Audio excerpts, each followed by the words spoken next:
Thái Lan và Campuchia là hai trong số những quốc gia phức tạp bậc nhất tại khu vực Đông Nam Á.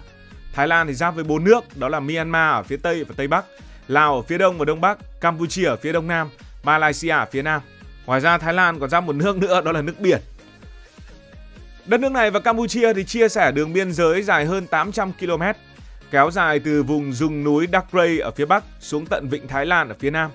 Địa hình ở đây thì đa dạng cực kỳ, có chỗ là đồng bằng phẳng phiu, có chỗ lại là đồi núi gập ghềnh, thậm chí lại còn có cả rừng rậm nữa. Và đang có ý tưởng về việc Thái Lan muốn xây một bức tường biên giới. Và nếu xây một bức tường thì chắc chắn không phải là xây hết cả hơn 800 km đó, vì làm thế rất tốn kém mà cũng không phải là một giải pháp khả thi cho lắm. Nhưng tại sao Thái Lan lại cần xây tường biên giới? Và điều gì sẽ xảy ra? Thứ nhất là biên giới giữa hai nước Thái Lan và Campuchia lúc nào cũng nóng bỏng vì buôn lậu và nóng bỏng bởi vì có rất là nhiều tội phạm. Khu vực gần những cửa khẩu, ví dụ như là Poi Pet của bên Campuchia, phía bên kia là Arania Pratet của Thái Lan, luôn là điểm nóng. Buôn lậu đủ thứ, thuốc lá có, hàng giả có và chất cấm thì cũng có. Rồi những nhóm tội phạm xuyên biên giới, đó là những đội lừa đảo qua điện thoại, cũng lợi dụng khu vực biên giới này nhập nhèm để mà làm ăn. Xây tường là cách để chặn bớt những vụ này và siết chặt lại những gì mà Thái Lan chưa thể làm tốt được. Ngoài ra, có một câu chuyện nữa, đó là câu chuyện di cư trái phép cũng khiến người Thái Lan đau đầu. Campuchia thì kinh tế yếu hơn Thái Lan nhiều, nên dân chúng ở bên Campuchia hay vượt biên và bỏ quê hương để qua Thái Lan làm việc chui. Mà rất nhiều người đi qua kiểu này không kiểm soát được, rất khó khăn, ảnh hưởng đến an ninh xã hội của Thái Lan. Xây tường xong thì có thể Thái Lan sẽ giảm bớt được khoản này và đỡ áp lực về khoản này.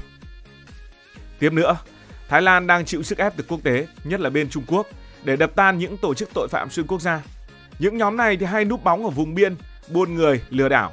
Hồi năm 2025 đã có vụ giải cứu cả trăm người bị lừa qua Poi Pet của Campuchia, làm cho bọn scam nghe xong cũng phát hoảng. Xây tường cũng là cách để Thái Lan chứng minh họ làm nghiêm túc và không để tội phạm hoành hành. Cuối cùng thì xây tường là một điều cần thiết, bởi vì chính trị Thái Lan và Campuchia luôn là ghét nhau ở trong lịch sử, từ thời phong kiến cho đến bây giờ. Và xây tường chính là cách để Thái Lan khẳng định chủ quyền của mình. Đến hàng xóm với nhau còn có hàng rào, nữa là các quốc gia, nếu có điều kiện thì cũng nên xây tường hết. Thế nhưng Thái Lan sẽ xây tường như thế nào? Bởi đây không phải là một hàng rào bình thường mà là một hàng rào rất dài. Theo một số thông tin, Thái Lan đang nghĩ đến việc tập trung vào những khu vực nhạy cảm để xây tường. Ví dụ những đoạn gần cửa khẩu Poi Pet của Campuchia. Đoạn này thì dài khoảng 55 km, hiện tại chỉ có dây thép gai mà thôi nên rất dễ bị vượt qua. Đây là khu vực mà buôn lậu hay là nhập cư trái phép hoặc là tội phạm xuyên biên giới hoạt động rất mạnh. Nếu mà xây, có thể sẽ là một bức tường bê tông cao vài mét, kiên cố. Phía trên lại gắn thêm dây thép gai, rồi thêm những con đường tuần tra dọc biên giới này để mà lực lượng biên phòng của hai nước dễ di chuyển. Những chỗ đồi núi thì chắc là phải thiết kế đặc biệt, chứ không thì cũng rất là khó xây.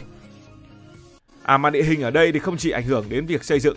Ví dụ, ở vùng gần vịnh Thái Lan thì thấp, dễ ngập, còn vùng rừng núi thì cực kỳ hiểm trở. Bên cạnh đó, hai nước luôn tranh giành nhau, ví dụ như là vụ đền Previer. Nên ngoài chuyện kỹ thuật, ngoài vấn đề xây dựng đơn thuần, thì tường này cũng phải tính đến yếu tố chính trị nữa, nếu không lại dễ gây căng thẳng. Đó là một bài toán mà chúng ta nhìn thấy chưa có câu chuyện về kinh tế, và tính đến kinh tế vào thì mọi chuyện lại phức tạp hơn. Xây một bức tường biên giới không phải là chuyện rẻ. Mình chưa có số liệu chính thức từ Thái Lan, nhưng cứ nhìn những dự án tương tự mà tính thử. Ví dụ, Mỹ đã từng chi ra khoảng 20 cho đến 25 triệu đô la cho mỗi dặm tường biên giới với Mexico, mà đấy là tính toán theo thời giá của mấy năm trước.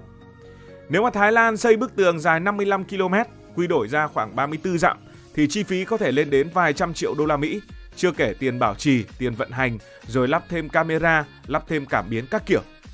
Mà tiền từ đâu để mà xây? Thái Lan thì kinh tế cũng ổn, nhưng hiện tại cũng đang phải đối mặt với rất nhiều vấn đề như là phục hồi sau dịch, rồi là nợ công. Nếu mà đổ tiền vào đây chắc chắn sẽ phải cắt giảm ngân sách chỗ khác như là giáo dục, y tế hay cơ sở hạ tầng. Có thể cắt giảm thì không nhiều, nhưng dân chúng chắc chắn sẽ thắc mắc liệu có đáng để bỏ tiền ra xây bức tường đó hay không. Còn nếu nhìn từ góc độ lợi ích cho kinh tế thì sao?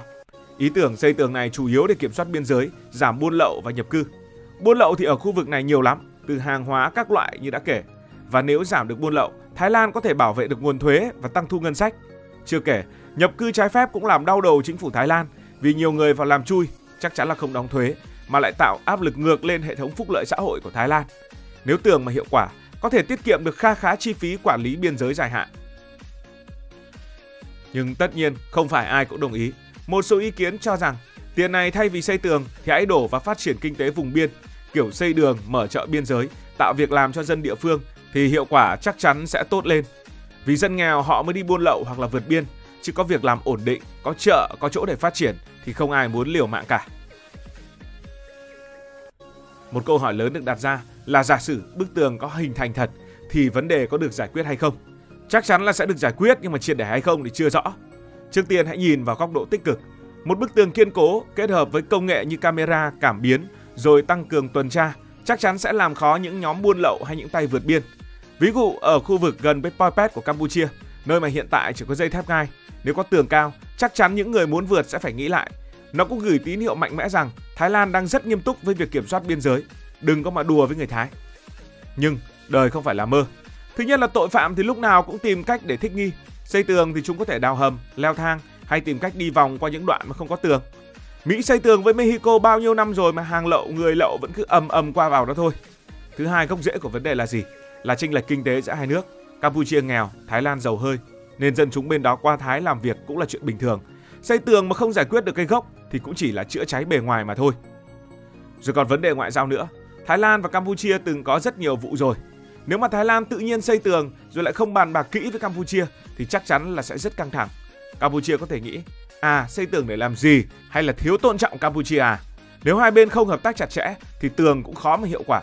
Ví dụ bên Thái có tường mà bên Campuchia không thèm kiểm soát thì tội phạm vẫn cứ qua lại bình thường mà thôi. Không có một bức tường kiên cố với biên giới Campuchia, nhưng Thái Lan cũng có những đường biên giới khác với những sự tuần tra và với những bức tường theo kiểu khác. Cần phải nhắc lại, Thái Lan giáp với 4 nước, đó là Myanmar, Lào, Campuchia và Malaysia. Đầu tiên là biên giới giữa Thái Lan và Myanmar. Hai nước này có đường biên giới dài khoảng 2.400 km, dài nhất trong số các nước láng giềng của Thái Lan. Địa hình ở đây thì rất là phức tạp. Phía Bắc núi non trùng điệp, rừng rậm tùm, còn phía Tây thì có vài đoạn đồng bằng nhưng cũng không dễ đi. Đường biên giới này nổi tiếng là điểm nóng về buôn lậu, đặc biệt là hàng cấm từ vùng Tam Giác Vàng, nơi mà Myanmar sản xuất ma túy nhiều kinh khủng.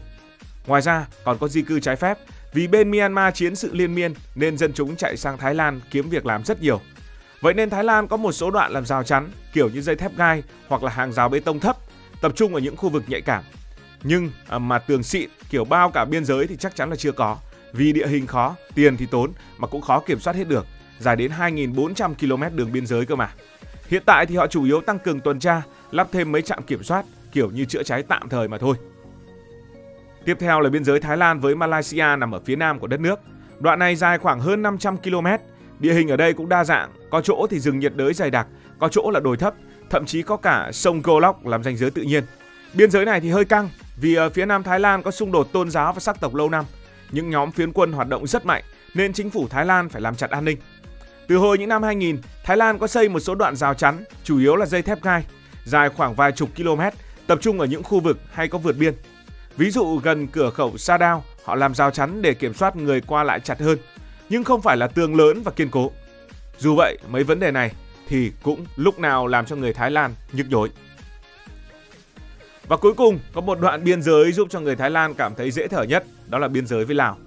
Đoạn này dài khoảng 1.800 km, mà phần lớn được phân định bởi sông Mekong nên không cần xây tường để làm gì cả. Địa hình thì phía Bắc là núi, phía Đông thì đồng bằng phù sa dọc sông và dễ đi lại. Hai nước này quan hệ thì cũng ổn, dân chúng qua lại nhiều, chủ yếu là qua các cửa khẩu chính như là Nong Khai hay là Mukdahan. Nhưng mà cũng có vấn đề ở đây. Buôn lậu hàng cấm hoặc di cư trái phép, vì sông Mekong rất là rộng mà kiểm soát thì lại không dễ. Ban đêm chỉ cần chèo thuyền qua là xong. Thái Lan không xây tường hay rào gì ở đây mà chủ yếu tăng cường kiểm soát bằng cách lập các trạm biên phòng rồi tuần tra trên sông. Mà nói thật, sông Mekong thì cũng rất đẹp, nhiều đoạn còn là điểm du lịch nữa. Xây tường làm gì cho mất hết cảnh quan phải không nào? Như vậy tổng kết lại, Thái Lan chưa có bức tường biên giới hoành tráng nào cả, chỉ có vài đoạn rào chắn nhỏ với Myanmar, Malaysia, còn với Campuchia thì vẫn đang nằm ở trên giấy, với Lào thì không cần. Địa hình mỗi nơi một kiểu nên là kiểm soát biên giới cũng khó mà cũng rất tốn tiền. Riêng với Campuchia, ý tưởng xây bức tường biên giới nghe thì hay, nhưng thực tế thì quá nhiều thứ phải bàn. Về địa lý nó khả thi ở một số đoạn nhưng không thể bao hết được biên giới được. Về kinh tế tốn kém thì chắc chắn rồi, mà lợi ích thì còn tùy vào cách thực hiện. Về hiệu quả, có thể giảm được một số vấn đề nhưng không phải là giải pháp toàn diện. Còn các bạn, nếu bạn là những nhà lãnh đạo Thái Lan, bạn có muốn xây một bức tường biên giới với Campuchia hay không? Thái Lan với Campuchia có nên ngồi lại với nhau, hợp tác với nhau hay không? Như thế vừa đỡ tốn tiền, vừa đỡ căng thẳng phải không nào? Cảm ơn vì đã quan tâm theo dõi câu chuyện này. Nếu cảm thấy thú vị, bạn có thể nhấn nút đăng ký kênh, bật chuông thông báo và chia sẻ. Còn bây giờ thì xin được nói lời chào tạm biệt. Cảm ơn các bạn đã dành sự đồng hành cùng Hải Thanh Story đi qua những vùng đất, khám phá những điều mới.